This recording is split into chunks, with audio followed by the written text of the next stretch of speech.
Hello, hello members. Just to confirm, the live streaming has now started. Chair, I'll pass over to you to welcome everybody to the meeting. Thank you. Good morning, everyone, and welcome to the first meeting of 2021. I hope you all had a lovely Christmas and a peaceful New Year. I'd like to pass you over to Paul to do the roll call. Okay, members, as we do at a number of meetings now, and just for the benefit of members of the public watching, I'm going to take a roll call of attendance. As I read your name out, if you could unmute your microphone, please confirm your attendance at the meeting and then mute your microphone once again. Thank you. So first of all, Councillor Bell. I can't see Councillor Bell actually on the participants list this morning, but he did email me to advise that he might join the meeting late because he has got some work commitments this morning. Okay. Councillor Crumby. Present. Thank you, Councillor. Councillor Mrs. Cully. Morning, yes, I'm here, and Happy New Year to one and all. Good morning, Councillor. Councillor Curry. Here, thank you very much. Thank you, Councillor. Councillor Holroyd.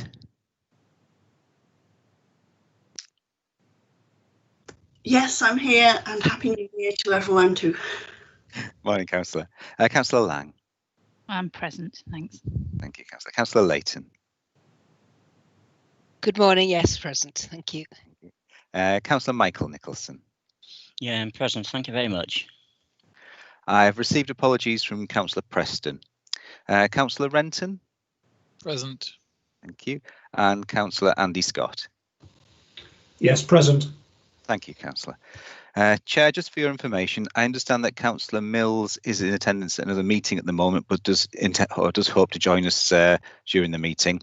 We also have officers Linda Thurkeld, Christine Shields, Jeanette Crompton and Elizabeth Davison with us this morning, and also Anne Baxter from the Darlington Safeguarding Partnership. Chair. Thank you. Thank you very much.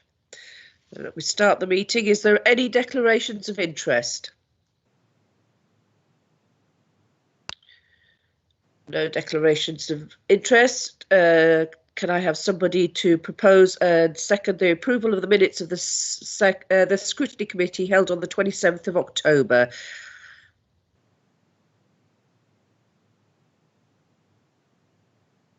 Councillor Holroyd and Councillor Layton.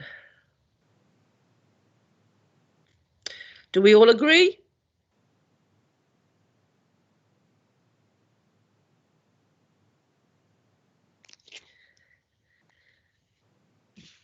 Right, thank you. We seem to have a majority of people agreeing.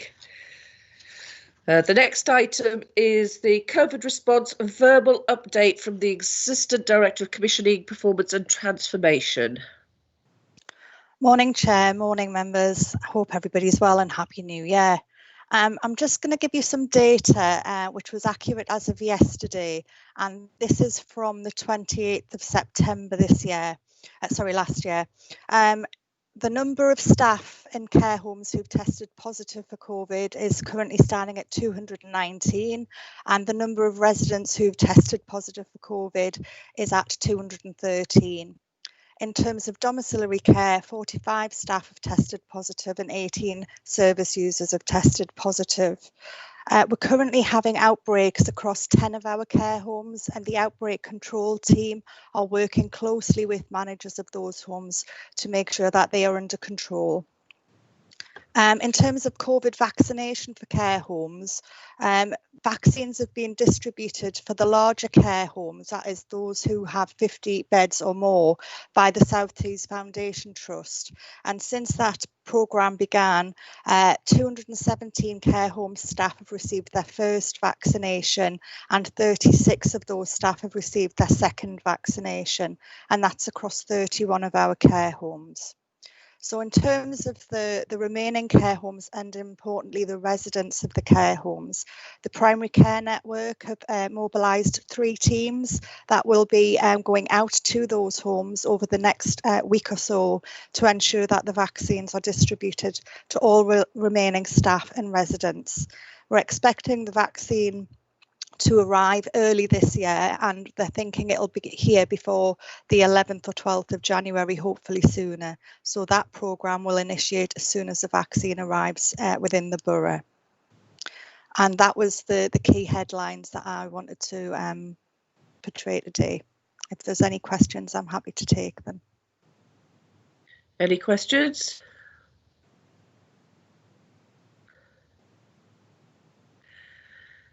Councillor Scott. Yes, thank you, Chair, and thank you, Christine. I've got two questions, if I can. The first one is the vaccines to social care staff. What's the timescale on this about getting everybody vaccinated? Do you have a timescale, or is it in the hands of getting hold of the vaccine? And secondly, we talk about having outbreaks in services. I'm aware that there's been an outbreak in one of the services in my ward. I just want to know when a service becomes unviable because of an outbreak, what plans are in place? Thanks, Councillor Scott. In terms of the first question, I have asked that question. I'm the single point of contact for the vaccination programme in terms of care providers. The primary care network will be getting the vaccines on a rolling basis, and as soon as that vaccine is in the borough, then we closely work with the PCN, the primary care network staff, to ensure all staff are then vaccinated. I've just heard this morning before coming on the call that 100 staff are being offered the vaccines at Feetham's as of the next couple of days.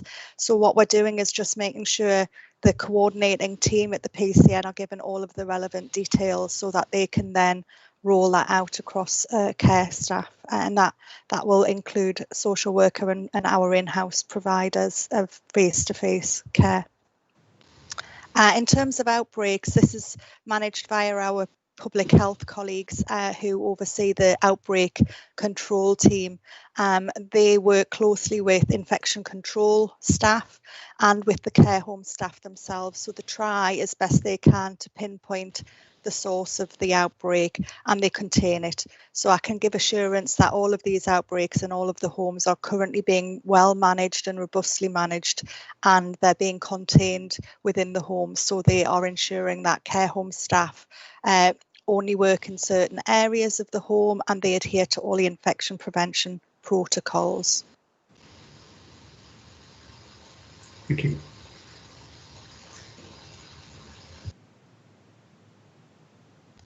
Councillor Holroyd.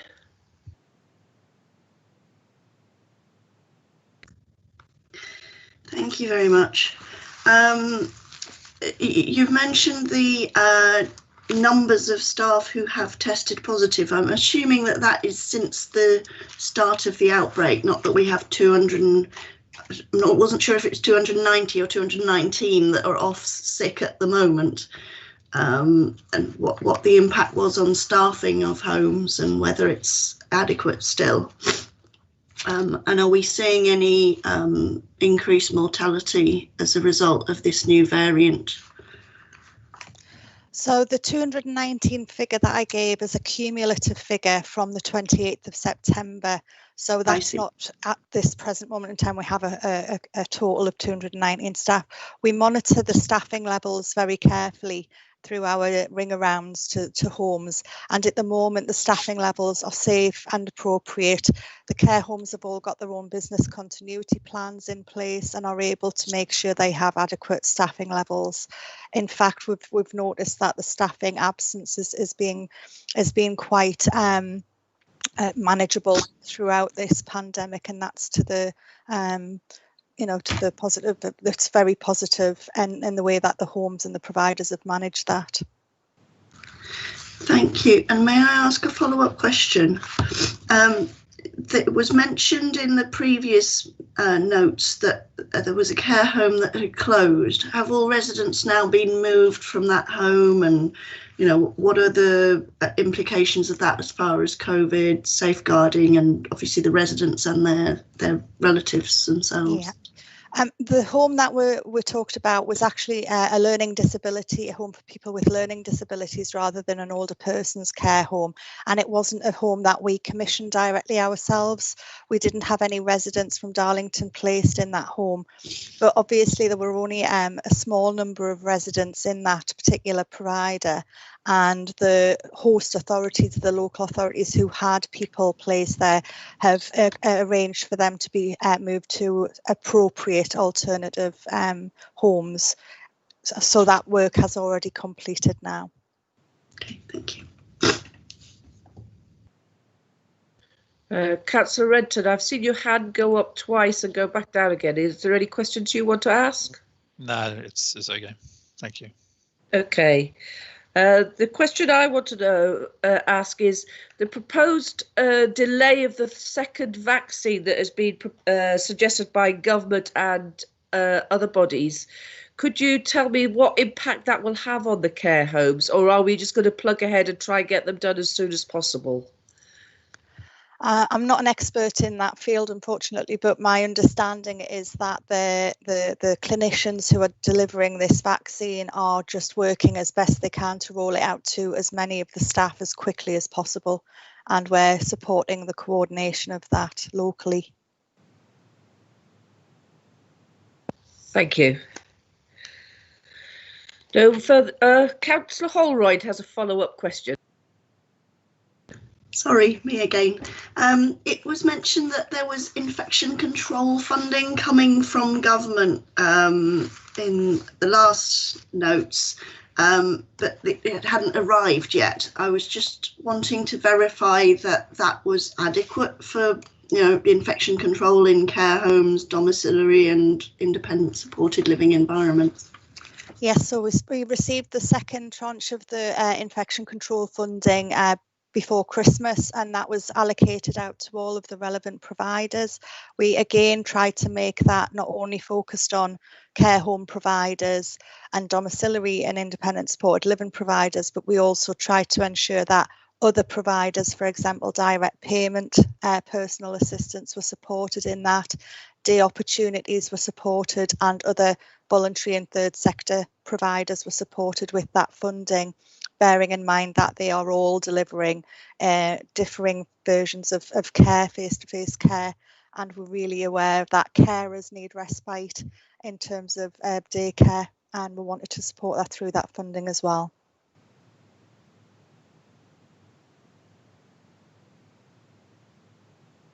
Thank you. Councillor Holroyd? Sorry, does that mean it has been adequate for all those purposes? It's been distributed, yes, and my feeling is that it's been very much welcomed by the providers at this stage.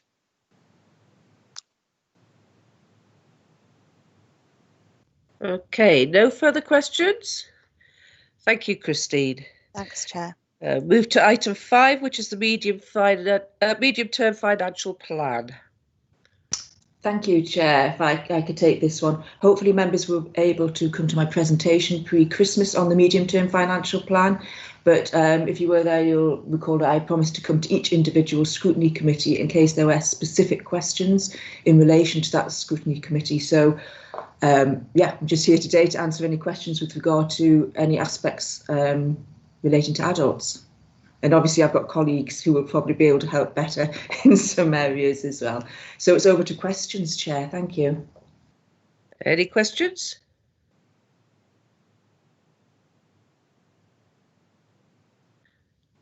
Councillor Renton. Thank you, Chair. Hi, Elizabeth. Hi. Similar question to what I asked yesterday in children's. Obviously, the cost of adult social care is a constant increase, and it's obviously a trajectory that we can't sustain forever. So what measures are being taken to try and flatten that curve, if any?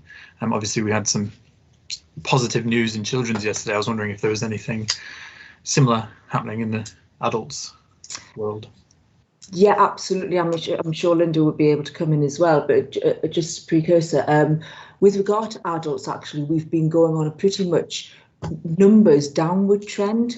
All of the work they've been doing with regard to reablement has been working extremely well, and actually the budget has been decreasing over the last few years. The increases really in adults are relating to inflation, and in particular relating to the national living wage, which is going up above inflation. And all of our contracts, both domiciliary and residential, are linked to different inflation factors, one of them being the living wage. And And unfortunately, we don't really have any control over that because it's government set. Now, it has slightly reduced this year, or anticipated to reduce this year, on over and above what we thought, so it's slightly lower.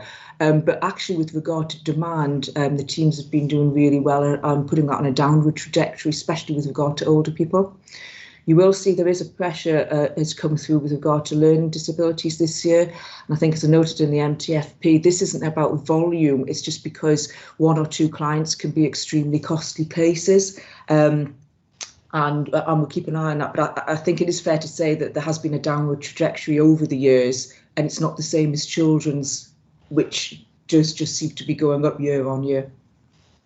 Do you see that as a trajectory that will continue, a decrease? Or I don't think, well, as I say, Linda's got a hand up. I don't think it will decrease just because of demographics. So I think they've got it down to a great point. But as we all know, the elderly population is growing, thankfully. And it is on the government's agenda, hence them saying that we can put an adult social precept on.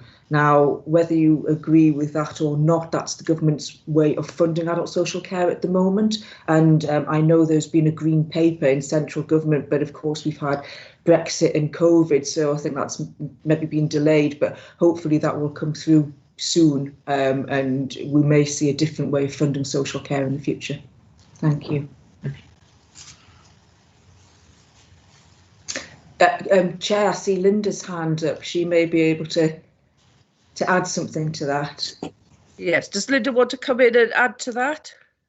Thank you, Chair. I think Elizabeth's covered the point really well.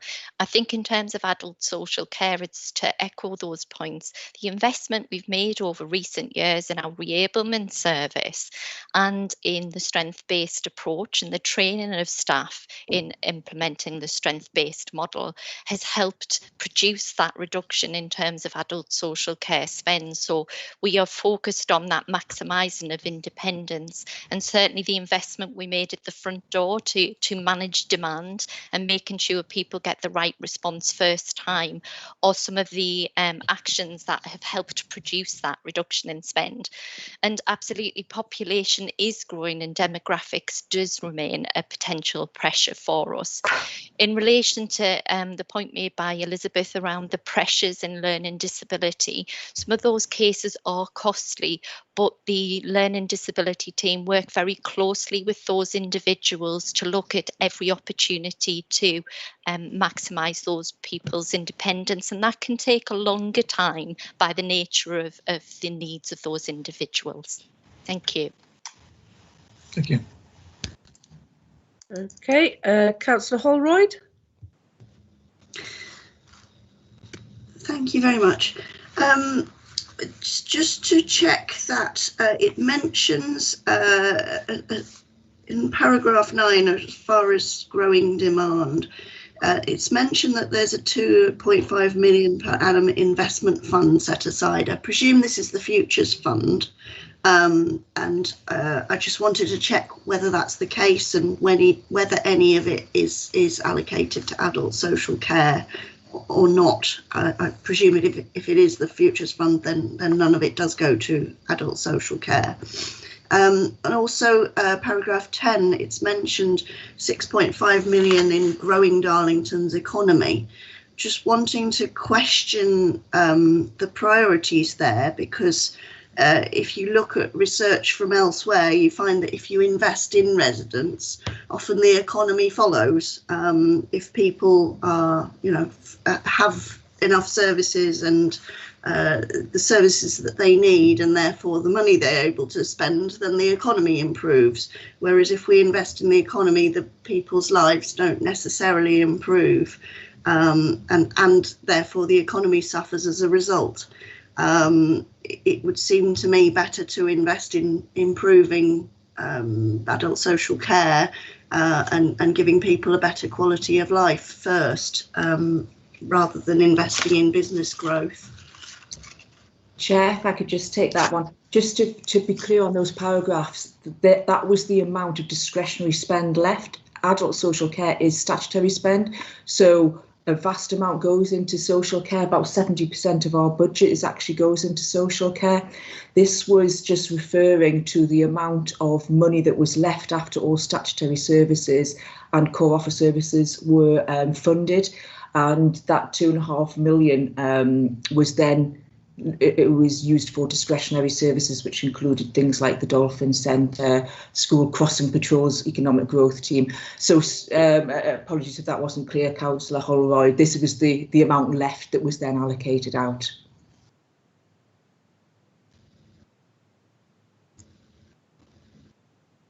Thank you.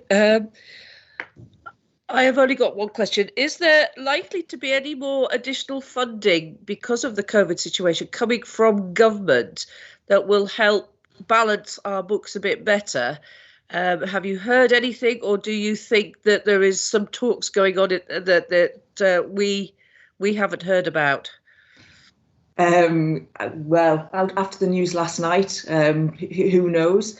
But yes, we have, since the MTFP came out, that we have had the settlement, and they have said that there will be more COVID funding for the first quarter of the new financial year. So yes, there will be some more money to help with our budget pressures, because we were anticipating a lot of COVID pressures next year. So there will be some money to help that. It's a little bit like spinning plates at the moment. Obviously, with the new lockdown, we're not sure how much more expenditure there will be and what the government's financial response will be on that. But yes, there was an announcement in the settlement, there will be more funding for the first quarter of next financial year, which will help, but it will be one-off funding. So watch this space. I'll keep you updated. Thank you. An update will be welcome. Any further questions? Nope. Right, we'll move on to the Darlington Safeguarding Partnership Annual Report, item 6. Sorry, Chair. Can I just ask one quick question? It's just for this committee. Is this committee happy with the recommendations of the MTFP, because they would be noted, because they would go back to Economy and Resources Committee in January, just to feed back to Cabinet. So, is everybody happy with that? Chair, if I can just. Can I just ask everyone shows their electronic hand if they're happy, just so we have a consensus?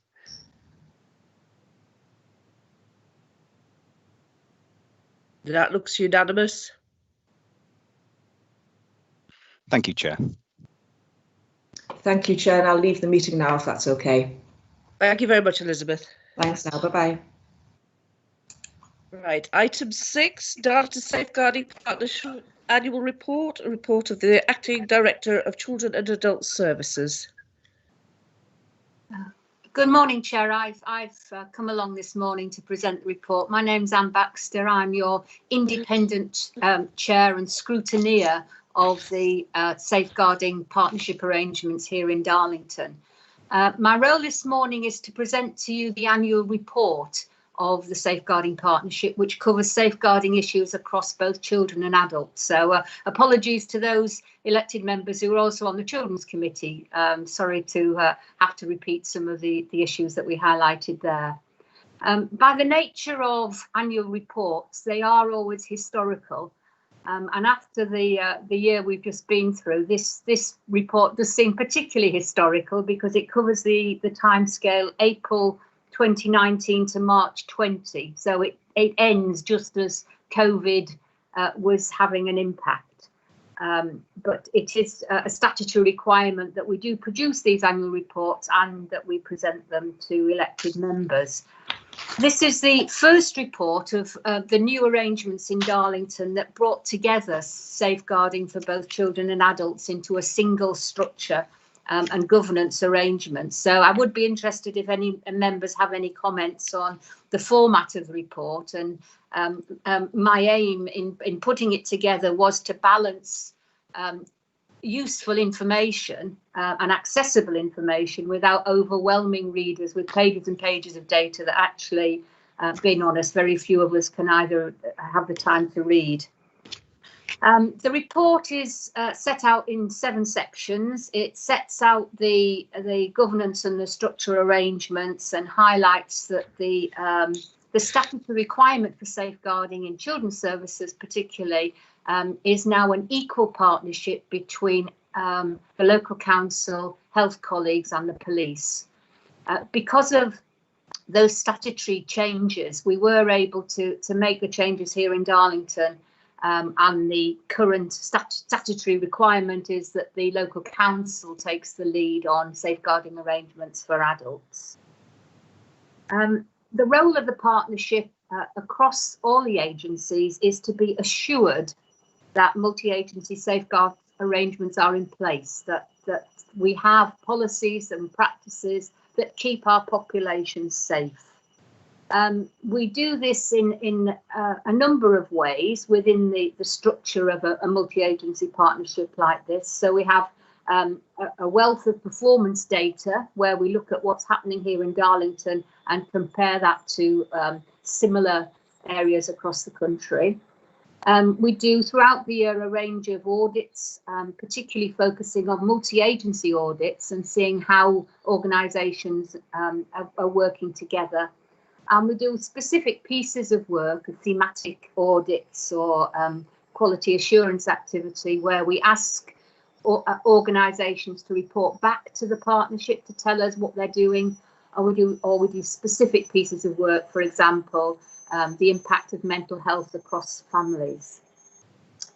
In analysing the effectiveness of the safeguarding arrangements here in Darlington, we also prioritise hearing back from people who use our services. Within adult services, we have a process called Making Safeguarding Personal, which is well embedded now, where we put the person who is at the centre of the safeguarding issue at the centre and ask them at the beginning of the process what their concerns are, what they're hoping will happen, and then ask them at the end of that to review what has happened to them and how they feel things have worked. We also have feedback from staff across all the organisations, and where possible have particular events or conferences. A new website has been launched. It was started this time last year, January 20, but has now developed, which facilitates information about the safeguarding arrangements here in Darlington. And throughout the year, we send out specific briefings to make sure that all our partners are up to date with what's happening. Another important way of making sure that safeguarding is working is to offer access to training and development. Inevitably, we're moving much more to online access, and the report does set out how that training has been working. A key statutory responsibility of the partnership is to hold a review when there's been any deaths or significant issues, particularly on how organisations have worked together. I'm pleased to report that at the moment we don't have any ongoing safeguarding adults reviews around people who have died because of safeguarding concerns. We do have groups of partners that meet together that look at safeguarding adult reviews across the country and try and ensure that we do have some learning that we can bring back into Darlington. So looking ahead, we continue to review how the arrangements are working, and from a children's perspective, there is a statutory review to look at the new arrangements, and Darlington has been asked to participate in that. And inevitably, looking ahead will be the impact that COVID has had on safeguarding throughout 2020 and into 21, and I'll be in a better place to bring that back to you at the end of March 2021. So 3 key messages from me. Safeguarding arrangements here in Darlington are robust. They have been robust as we've developed the new arrangements covering the period of this report, but certainly since COVID and the changing arrangements, we have continued to ensure and to prioritise that statutory partners have been meeting and taking on board the issues. Darlington hasn't been out of step, particularly with its neighbours or similar authorities in the amount of safeguarding activity. And to the very best of our ability, we continue to be assured that partners are working well across Darlington to keep vulnerable people safe. Thank you very much, Chair and colleagues, and happy to answer any questions. Thank you, Anne. Councillor Renton, you have your hand up. Apologies. That's... Okay, Councillor Layton. Thank you, Chair, and thank you, Anne. I noticed that you mentioned about training and sort of personal development as as ongoing, and at the moment a lot of it's going online. I was just wondering, you mentioned that it's sort of monitored. I was wondering how you're able to check. I mean, I know there's no guarantees, even in face-to-face training, there's no guarantees that what goes in sinks in and is used every single day, but I was just wondering what methods you're able to use to monitor that the training is being taken up, shall we say, in a polite way, in an effective manner, and it's not just sort of being, sort of lip services paid to it and boxes are ticked. So that was my concern. Thank you. Yeah, thank you. I understand that. And yes, that is really important. Perhaps Linda would be able to comment particularly on operational issues here in Darlington, but increasingly we don't just ask people to do their post-course evaluation, because that often is just it was very nice and we enjoyed it. But as you say, it's the impact of that training. So we ensure that managers are aware when staff are involved in training, and that is fed back into their ongoing supervision and development arrangements, so that we can see that there has been an impact. Could I ask Linda if she wants to comment any further on that? Yes, and I'm happy to come in. I think there are a number of ways. So our safeguarding business unit obviously monitors and keeps a record across all agencies around attendance to the online training in relation to safeguarding. That's also discussed between partners, so we have a good understanding around attendance and assurance from partners around increasing knowledge in their organisations. Internally in adult social care, as Anne rightly mentions, via supervision and practice, team managers and senior practitioners work alongside practitioners to improve knowledge and skills and monitor people's competence around safeguarding. So it's across all of those measures that help give us the assurance that the training does make a difference and is far-reaching across both adult social care and wider partners. Thank you. Thank you very much for that. Thank you. Thank you. Councillor Holroyd. Thank you very much. I have quite a few questions, so I'm happy to break them up. Just in section 3, page 11 of our notes, regarding the governance and structure, I was interested to learn about the learning and development group. But I found it wasn't that clear as to where they were learning from. Is it from previous activities of the Safeguarding Partnership in Darlington, from other councils or other countries even? Just wanting to make sure that we're picking up best practice. And also, how widely do they look? I mean, are they looking, as far as holistic neighbourhood design to feed into like the planning process for designing out future issues, that sort of thing? And are they looking at things like national trends after the rollout of universal credit, for example, so that they can feed back to national government when appropriate, that sort of thing? If I could also follow up on that, the end of that section about the child death overview panel. You mentioned in your intro something about that there was a review if there were any adults who died as well. But I just wanted to flag this up and ask Obviously, if any vulnerable adults die, it would seem to me to make sense to review it and make sure that there are no trends, and we're not just covering children. Obviously, might be different, but especially as COVID continues, I imagine there's increased opportunities for isolation, anxiety, mental health issues, and it will probably be covered in your report next year. But yeah, just wanting to make sure that we're looking at that sort of thing for adults as well. Okay, thank you very much, Councillor. Yes, so the Learning and Development Group, yes, that is it's a multi-agency group that has links locally, across TEEs, across the region and nationally. Looking at the local arrangements, staff who are on that group are also on a range of other groups, you know, so the health colleagues and the police colleagues are on other groups that bring that feedback into the group. And part of the role, as you rightly say, is to be looking outwards, because we're all going through what we're going through together. So it is to bring the learning from local TEEs issues.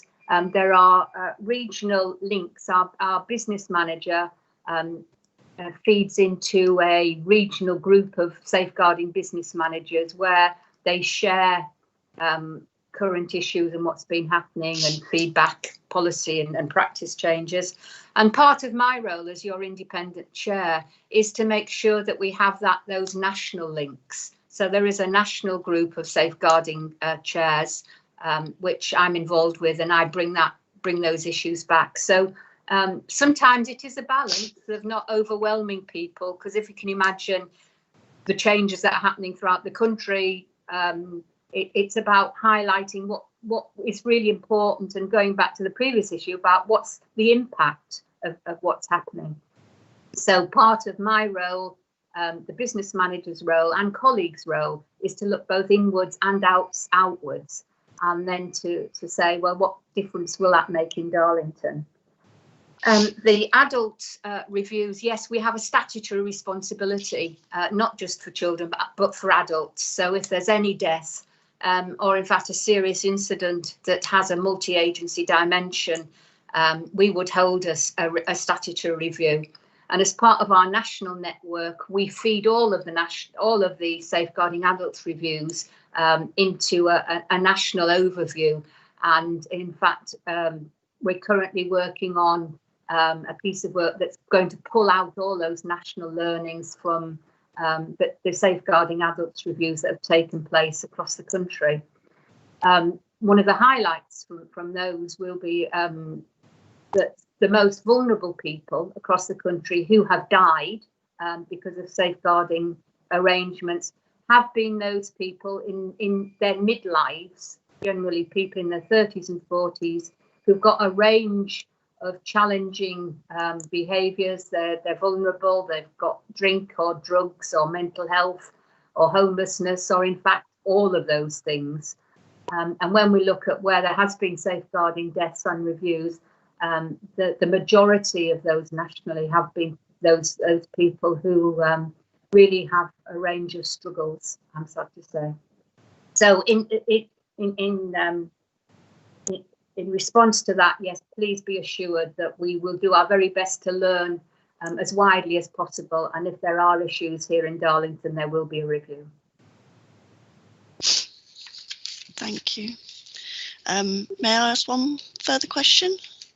The bit on page 13 about the multi-agency audit activity.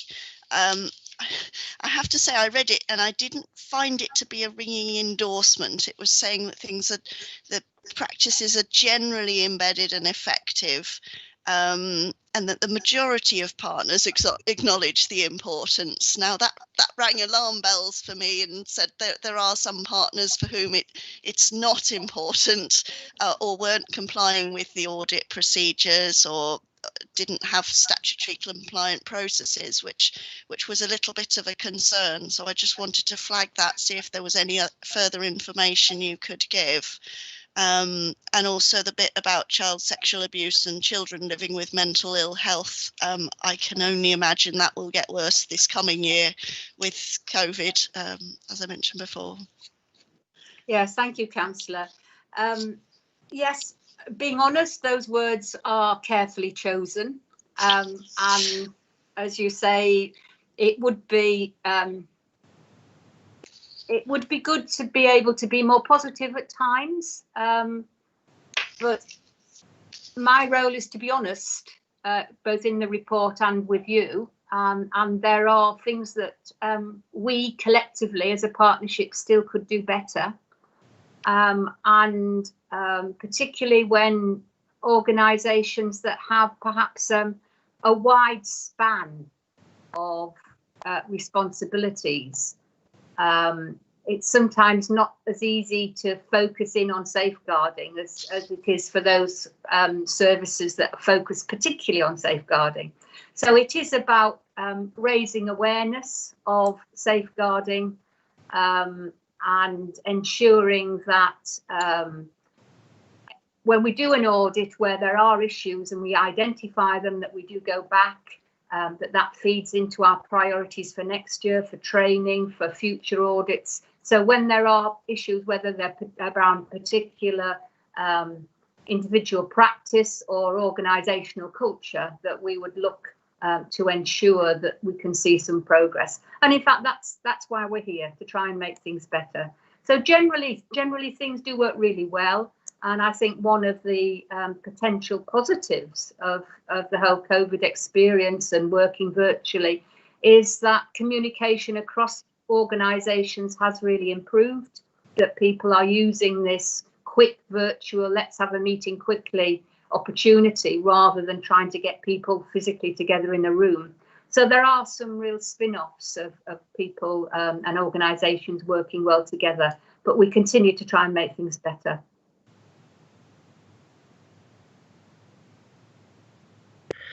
Thank you very much. Councillor Scott? Thank you, Chair. Hi, Anne. Hi. It's really reassuring to see that and it comes across in the report that generally all organisations seem to be behind this, and it appears to be working well, and that's to your credit, I think, and it's very reassuring. I'm just looking at the adults safeguarding in particular. In terms of governance and in terms of volume and how well we are managing that volume now as compared to previously. I'm just looking at 1,797 safeguarding inquiries. Not all of them clearly need to go through to the end, but quite a lot will. The question is, how are you managing that, and are you able to do that in a timely fashion? Are these safeguarding inquiries being dealt with quickly? And secondly, looking at the category abuse and location of abuse, it would have been helpful, I suppose, to have seen a trend there, but this is just 1 year's figures, so we can't see a trend. So I'm asking, is there a trend? Are there any things that stand out there? Under the new arrangements, is there anything different coming out of this? Okay, thank you, Councillor Scott. Again, perhaps after I'll speak and then invite Linda, who is your officer responsible locally for operational arrangements. But I think that the number of inquiries reflect how many individuals and agencies raise an inquiry. You know, is this safeguarding? And then how many of those inquiries that are then turn into how many of those concerns turn into an inquiry? So we'd like to see a rise in concerns, people raising concerns, because that shows that awareness of safeguarding is out there. And then progressing to an inquiry which involves members of staff making an assessment of a situation. Darlington isn't out of step with its neighbours or similar authorities. And in fact, we have seen areas where there's less concerns and inquiries. So, for example, domestic violence. We've heard increasingly that one of the negative impacts of COVID and lockdown has been a rise in domestic violence. We haven't seen that here in Darlington, and in fact our police colleagues, we ask them to keep us up to date around the sort of challenges that they have. So generally they are large numbers, but my understanding is that the partnerships are managing those well and in a timely fashion. Looking at the categories and the trends, I think one positive is that we're seeing an increase in the category of people, this sounds being abused within their own home. Of course, anybody being abused isn't good, but we did a few years ago have a trend where we were having more reports from care homes than we were having from the community. And that says to me, within care homes, there are procedures and processes, and everybody knows what to do. So perhaps a number of things get reported more routinely. But we know more people live in the community and in their own homes, and we'd want to see that balance so that we're getting more reports from people's own homes, which shows that the eyes and ears of the community are watching out for their neighbours and their families. So we have seen that gradually grow over the years, and I think that again is positive feedback for colleagues here in Darlington, that awareness of safeguarding is growing, and for example, partners like the fire service who do their safe and well visits are very valuable colleagues in feeding in concerns. So it's that sort of wider eyes on the community, which I think is really positive here in Darlington. Thank you very much. Thank you. Councillor Holroyd. Thank you very much. I wanted to pick up a little on the bit about the figures on page 16 and 17, the risk factors associated with child protection. Now, this may not be relevant to adults, but I was just querying how this was presented, as far as I presume more than one risk factor can be can occur with any individual person. So I wonder if it's possible to display it as far as actual numbers of people, so that it can add up to more than 100%, as far as, you know, whether these particular types of abuse are combined, and whether you have any comments on that. Also, the top of page 17 about care leavers, I was concerned that we seem to be placing people in unsuitable accommodation, and I was unclear, you know, what the definition was of that. Why one of the care leavers was not in suitable accommodation, and what that meant, and whether there's anything further that we can do to further reduce those who are not in education, employment and training. I know this has been mentioned at a recent council meeting, and that it still seems quite high to me. For example, ablement issues for people with disability and illness, and more prevention work for young pregnancy and young parenting for care leavers, to try and reduce this further. Just on the bit about adult safeguarding, only 54% progressed to a safeguarding inquiry. Now, I'm not familiar with the definition of what an S42 safeguarding inquiry means, and whether you can explain to me whether that means that what you were just saying to Councillor Scott, whether it means that it wasn't a serious issue, or I mean, it appears to me that 92% of the cases that progress, it is some activity is able to happen, and an improvement, and whether it's just that those that are progressed are those that are able to be improved, because it could appear that way to the layperson, shall we say. And picking up on the figures below the location of the abuse, I was still quite concerned at how high, I presume the numbers may not be that high, hopefully, but yeah, the fact that we have quite high percentages in care homes still, and and again, as you mentioned, in people's own homes? And is there anything further that we can do to catch this? Okay, thank you, Councillor Holroyd. So first of all, the areas of risk. Yes, you're absolutely right that risk factors and they translate into what category of abuse is identified. So, for example, there will be some situations, looking at the adult, for example, you know, you could have an elderly person living, a younger member of the family still living with an elderly person, and that person could have mental health and alcohol, for example, could be demanding of money from that elderly person. It could sometimes become violent within the family. So those categories of abuse could be financial abuse, it could be physical abuse, and it's important that we get a consistency of approach in identifying which areas of abuse and risk factors are, so that we're not overcounting or undercounting. You'll see that within Darlington, the majority, the highest percentage of categories of abuse are neglects and active omission, closely followed by physical abuse.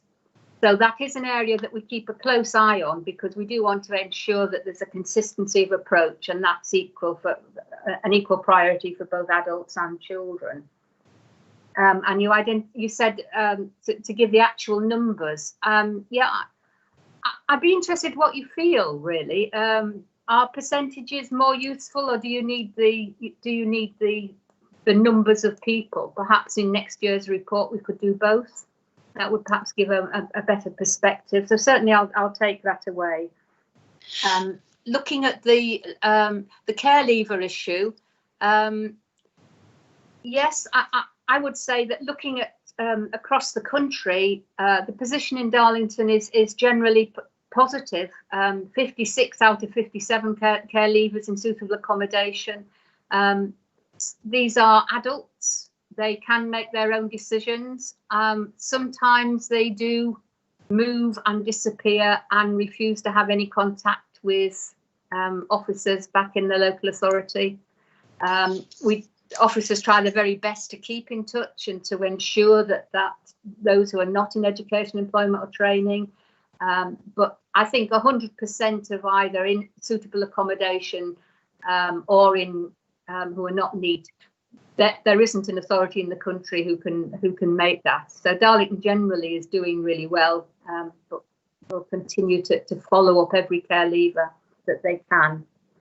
The point about Section 42 inquiries, yes, a concern is when anybody contacts the front door and says, I'm worried about a person. That's a concern. And then officers will make some inquiries and find out what the situation is, and may be able to signpost. It may be, we haven't heard about Mrs. So-and-so. I'm a neighbour and I haven't seen her for a long time. So then a police person would go out. So some immediate action to see if that's a safeguarding concern or not. It might come back that she's gone to live with her daughter and everything's fine. That isn't safeguarding.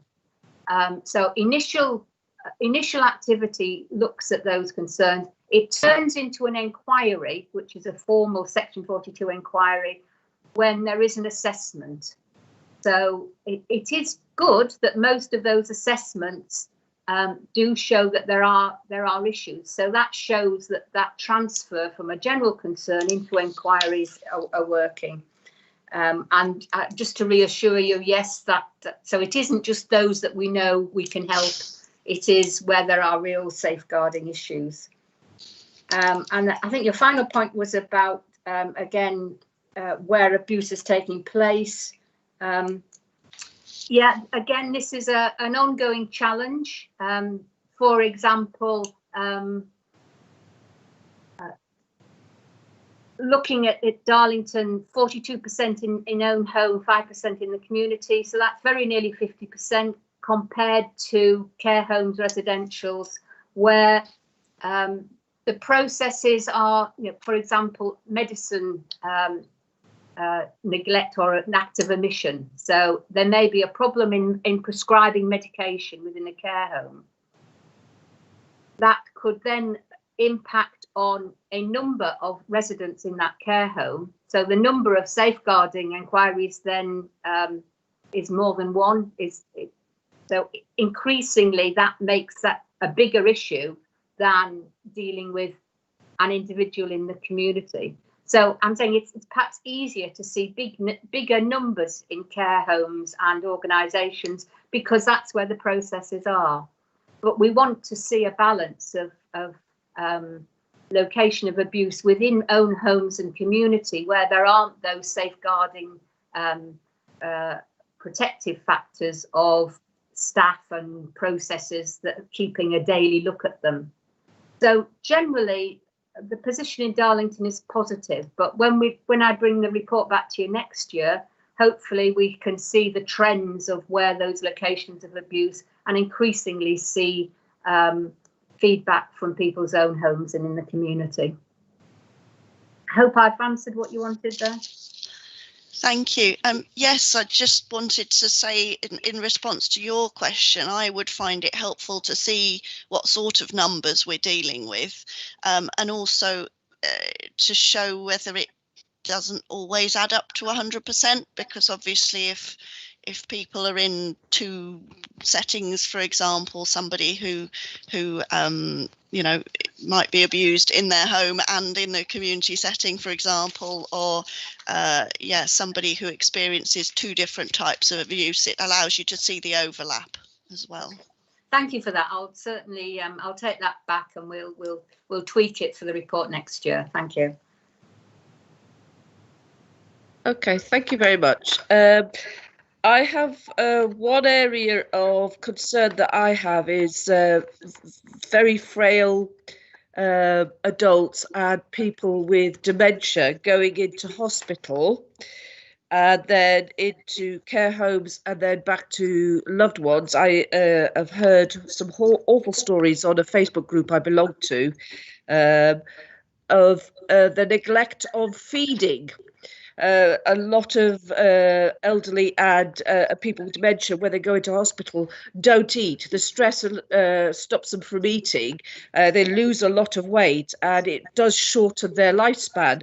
I know 2 years ago of somebody here in Darlington went into hospital with pneumonia, came out, went into a care home for a step before coming home, and within 3 months of being home, had died due to the loss of weight and the loss of the stress that had been incurred on them while going through the procedure. Is there any monitoring or any help once we get out of the COVID situation to be able to monitor this? I know I look after my mother who has advanced stages of Alzheimer's. I have to feed her. If she was to go into hospital, I would have to insist I was there with her because I would have to feed her. Do we have anything to monitor this sort of neglect that can occur in care homes, in hospitals, where advanced stage or advanced dementia is causing that much stress that they stop eating? Yeah, thank you for that, counsel. And yeah, I do share your concerns, and we have heard some really sad stories about people, very vulnerable people, both feeding and drinking, and being turned and pressure sores. Certainly, these are issues that we have prioritised, and we continue to monitor. We would offer training, and I know our colleagues, particularly in the health setting, have offer training. And there's an external regulator, CQC, who receives regular information from hospitals and care homes and will do inspections. So there's a number of eyes that do monitor these issues, and if we were to see something like that in Darlington, I can assure you we would be acting very quickly within that establishment. I know that once over we used to have volunteers go in to help. I know this was stopped by the hospitals. Any chance that we could possibly think about that being reintroduced after COVID? I think it would take a lot of pressure off the NH staff, because the NH staff can't be at people's bedsides feeding them. Yeah, I absolutely agree. And I think one worry that we do have within COVID and lockdown, both within establishments and hospitals and people's own homes, is we lose line of sight on people and we don't know what's happening. So the more people who see, the better, the wider the eyes, the safer people are. Yes. So let's hope that's one of the outcomes. Councillor Holroyd has put a hand up again. Sorry, me again, final one. Just on page 24 of our notes, page 18 of your report, the final bit about upcoming policies due for revision, it's mentioned childhood obesity and safeguarding. I just wanted to add a note of caution there. It's great that that sort of thing is being looked into, but I do think it's important to caveat that we as a council have a duty to provide a sort of environment where people can, you know, get active and walk and cycle to school. And I wouldn't want to see families and parents being put upon and told that it's their fault that a child is not active and therefore suffering from obesity, when it may not all be their fault. If there's a busy road and the child can't go, obviously in times of coronavirus as well, it's even harder for the children to go out and play. But I do think it's important to flag the council's own duty of care there, and that we need to be doing more to make it normal for people to get healthy levels of activity from children upwards, and obviously affordability of healthy food, I imagine, will also be a significant issue in that sort of thing. Yeah, thank you. I think that's a really important issue, and it does highlight that, you know, this has to be a partnership arrangement. This isn't just the council. It can't just be health or police. We all have to work together to set that economic framework, to set the green spaces, the environment. And it also highlights the linkages of across these statutory partnerships. And Councillor Scott and I in the past have talked about the links between the Health and Wellbeing Board and the Safeguarding Board. And the Health and Wellbeing Partnership has a responsibility to have that wider perspective on making Darlington a healthy place that people can have a positive well-being no matter what their age or mobility. So yes, you know, this isn't about blaming, it is about us all working together to try and make the whole environment of Darlington a place that's not just safe, but keeps people well. Thank you for that.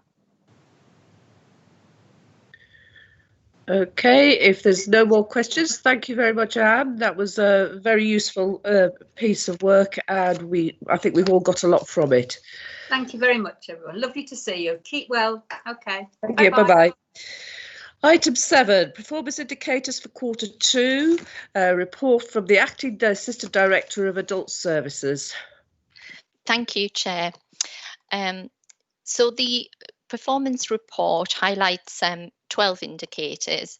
4 of these are showing better performance than the same time as last year, and 3 indicators are showing performance that isn't as good as last year, and 3 indicators that are not comparable. I would like to just highlight some of these indicators to members. So looking at adult social care 19, the percentage of people who have no ongoing care needs following completion of provision of a reablement package. So we can see here 47% since April have completed reablement with no ongoing needs. And of the clients who still had needs, it's really important to highlight that 56% of them have seen a reduction in their needs. That's an important measure, especially as the REACT team have found that individuals being discharged have had a higher level of need, and therefore there is a reduced likelihood of re-abling somebody to no needs because of the greater complexity. However, it is important to recognise that the re-ablement service have realised a reduction in needs, and it demonstrates that re-ablement continues to have a positive impact in maximising people's independence. If I just move to adult social care 45, so the proportion of adults with a learning disability who live in their own home or with their family. So it's important to note that this is an incremental measure. Historically, the pattern is that the expected total of reviews is reached at the end of the year following completion of them. In comparison to the same time last year, the figures reporting on the proportion of adults with a learning disability who live in their own home or with family is lower. The main reason for this is the team have been focused on keeping people safe through risk assessments and maintaining additional and regular contact to manage and mitigate the results of the pandemic situation. You can see in the figures with the easing of restriction in summer there was an increase in home visits and subsequent reviews, which is reflected in the increase, and we expect that number of reviews to be completed. In terms of adult social care 46, the proportion of adults with a learning disability in paid employment, again, this is a cumulative figure. So although COVID-19 has meant some adults with a learning disability in employment have been furloughed or have been shielding, we are not aware of any that have been made redundant, and we will be continuing to keep that under review. The indicators 49 and 50, proportion of people using social care who receive self-directed support, these are very positive indicators in Darlington, and we continue to be high performers in relation to self-directed support, both for individuals and carers. And this supports the principle of people having choice and control to meet their adult social care needs. Older people aged 65 plus admitted on a permanent basis in the year to residential or nursing care, which is indicator 002. So whilst that appears to be an improvement in performance in terms of lower numbers in permanent care, the picture is complicated due to the pandemic. We have an increased number of people in short break stays, and a proportion of those are due to COVID hospital discharge. So there's a changing picture in relation to, obviously, restrictions has impacted upon determining whether some individuals do need permanent care. Visits to care homes have been undertaken where possible and appropriate, and that continues to be an area of focus for us. I think it's worth highlighting when we look at the age breakdown, it's important to note that people moving into permanent residential care predominantly are in the 80+ age range.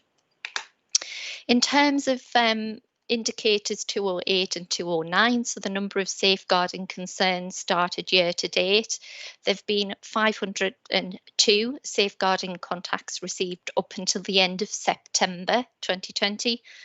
Compared to the same period last year, it's a similar level of contact where there was 510. Q1 in 2020 did show a reduction of safeguarding contacts for 1 month, which we believed was a result of COVID. But despite the initial reduction in that month, contacts have got back to pre-COVID-19 levels. So overall, the position of safeguarding compared to last year is very similar in terms of the contacts we've received. The increases in cases progressed into strategy with a conversion rate around about 30%, which is compared to 23% at the same time last year. So I am happy to take any questions from members. Any hands going up? Councillor Holroyd. Thank you very much. As far as ASC 19, the figures suggest it's creeping upwards. This is the percentage of people with no ongoing care need following provision of reablement. You mentioned that people had a higher level of needs initially. Is this just due to the ageing population or COVID? And is it expected to attain kind of normal levels by the end of the year, or is it expected to remain slightly lower than it was before? Thank you, Councillor. It has increased. Absolutely. It's a difficult one to predict in terms of the end of the year because it tends to fluctuate, the numbers of people who are referred into reablement.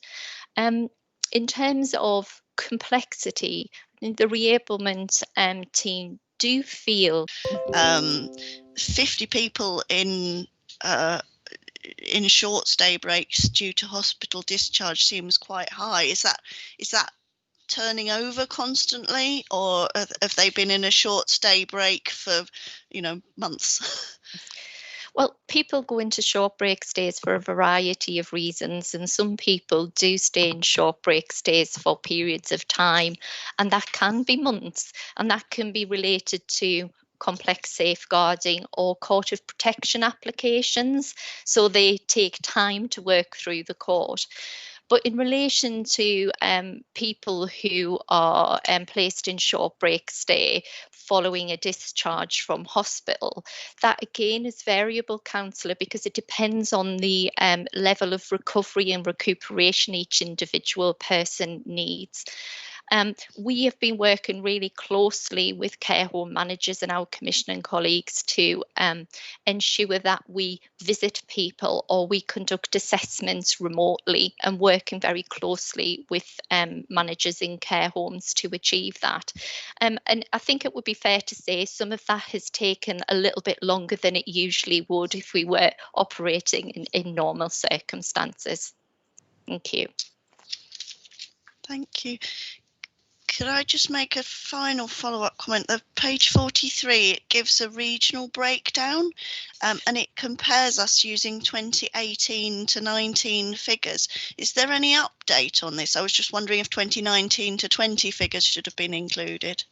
Yes, I think those figures literally have just come out. So I agree with you, and we will make sure that the 2019 figures are in future reports, but they had literally only recently come out, Councillor. Yeah. Thank you.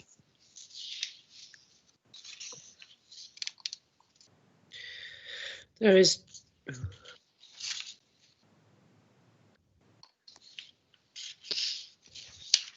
Councillor Layton. Thank you, Chair. Sorry, I had to put the camera off because my dog was climbing on the settee with me. So I do apologise. Thank you, Linda. I was just wondering, it's a rather sort of general, sort of airy-fairy question, really. With reablement, I mean, people have a package of issues. No, there's no sort of one thing, even if it's, after a fall, for example. And it's obviously made far more complicated by COVID, either directly or indirectly, whether there's delays to sort of services. And say, for example, somebody who has broken their leg, and having the sort of follow-up treatment. Is there any kind of allowance made for the fact that people aren't often able at the moment to get all the sort of the follow-up care they have, say, after a critical incident, sort of like a broken leg or whatever's, sort of put them in the position where they need reablement? So, is there sort of any leeway that you can extend the time period, or that you could allow them, to have a follow-up period, or, and are you sort of keeping note? I mean, I know you've got an overwhelming amount of information to sort of categorise and quantify, but are you keeping note of how COVID is impacting on people's need for extended periods of reablement or repeat visits, so to speak? Thank you very much. Thank you, Councillor. It's a difficult call, because it's really important in terms of reablement that we try to adhere to the 6-week timescale to ensure we maximise the amount of people that can benefit for reablement. Having said that, part of reablement is about setting goals and a support plan for an individual. And if that person is progressing against those functional goals and improving, and they are expected to achieve further improvement, then we can extend that, and we have extended it, but we have to be cautious about that. So it's very much in terms of an individual circumstance and situation, but we are mindful, and that we would certainly support somebody by extending that if that's going to make a difference. But equally, we will also transfer a support plan to our domiciliary care providers in the community who can continue on to provide support to people as well. And in terms of COVID, yes, we are very mindful, and as previously highlighted, one of the things we have identified is we do feel we're seeing a little bit more complexity when people do come out of hospital, in terms of people who have contracted COVID, and their recovery does seem to take a little bit longer for some people. And that's something we continue to monitor and collate information on. Thank you, Councillor. Thank you. Any more questions? I've just got one going on from what you said about people coming out of hospital after having COVID-19.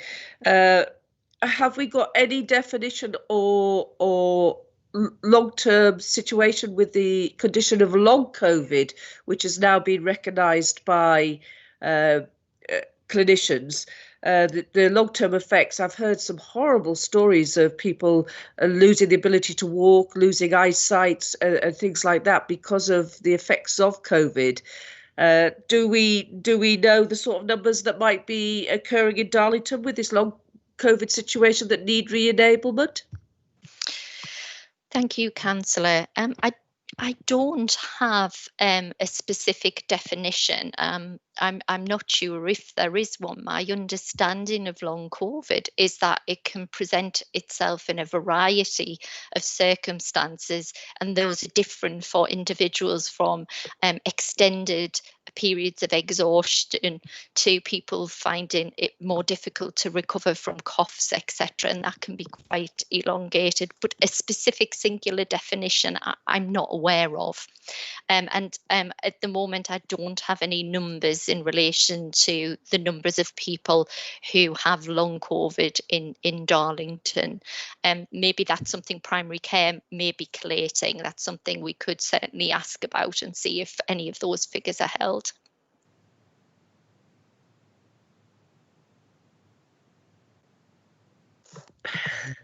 Thank you. Councillor Holroyd.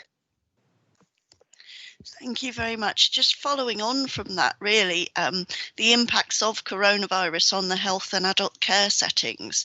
I mean, we've had a personal experience in our family where my husband's mother went into hospital. And many of the issues that people have are due to the coronavirus safety rules, where family and other kind of patient advocates are not able to go in and visit and follow up on medical care issues, but also reablement and that sort of thing, and find out what they're doing. Is that an issue that's being picked up and monitored at all? Because it's certainly an experience I've had that was not in Darlington, I hasten to add. So just to make sure that people's needs are not being overlooked because their family or their other advocates are not able to kind of push for them to get the help that they need. I'm not aware that is an issue, Councillor. It's a very important point. I can speak in terms of Darlington that we very much, once consent is given by an individual, very much see engagement with family members and advocates as a critical part of building an understanding about any individual's needs and the support that's required to meet those needs. So it's something we're very committed to in Darlington. Thank you. Thank you. And just a tiny follow-up point. On page 44, there are a couple of examples of this. There are some tables with breakdown of service element for each placement, and there are various abbreviations. I presume OP means older persons, residential and nursing, MH being mental health, but I can't guess at what EMI stands for. It's elderly mentally infirm. Okay, and also SBS in the service prior to permanent care. It's short break stays. Ah, right. Thank you very much. Welcome. Thank you. Any further questions? Okay, thank you, Linda. Thank you, Councillor. Item 8 is Community Equipment Services report for the Acting Director of Children and Adult Services. Thank you, Chair. So the Community Equipment Service contract was awarded to MedEquip back in 2015. The contract lasts for 5 years with the option to extend for a further 2 years. The service itself was commissioned by NEX, which stands for North East Commissioning Support Service, and that was done on behalf of Darlington Council, Durham Council and the Tees Valley and Durham CCG. The lead commissioner for this service was Durham Council, and the overall contract is managed by NEX. However, Darlington officers do attend the contract management group, which is responsible for monitoring the effectiveness of the contract and service delivery. And it was just to give members an overview of the improvements that have been made with this service over the last 18 months to 2 years. Notably, the provider have held an amnesty on the equipment that they distribute, which has really supported reusing and recycling the equipment. They've reviewed their buffer stores, which ensures that there is sufficient non-specialist equipment available. They've appointed a clinical advisor post, which has enabled them to monitor and ensure there's sufficient specialist equipment available. And they've also established an equipment review group, which has been able to ensure that the stock they have in place is as cost effective as possible. So there have been improvements made within the service delivery, which is highlighted by the performance data that we monitor, or the contract management group monitor on a regular basis. And just lastly, to inform members that there is currently a stakeholder review being undertaken, and people having the opportunity to comment or make statements on their views of the service delivery, and that option is available till the 22nd of January this year, at which point the decision will be made about the future tendering and procurement of the service. And I'm happy to take any questions if there are any.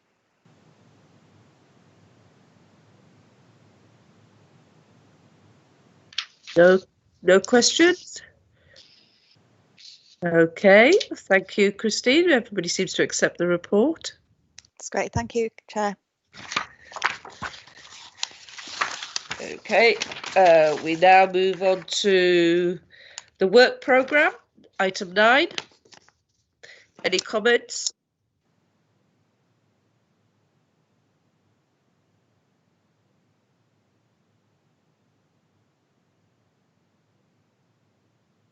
No comments. Are we happy with to accept the work programme? We go on to item 10, the supplementary items. There have been no supplementary items brought to my attention. Item 11, questions. Any questions?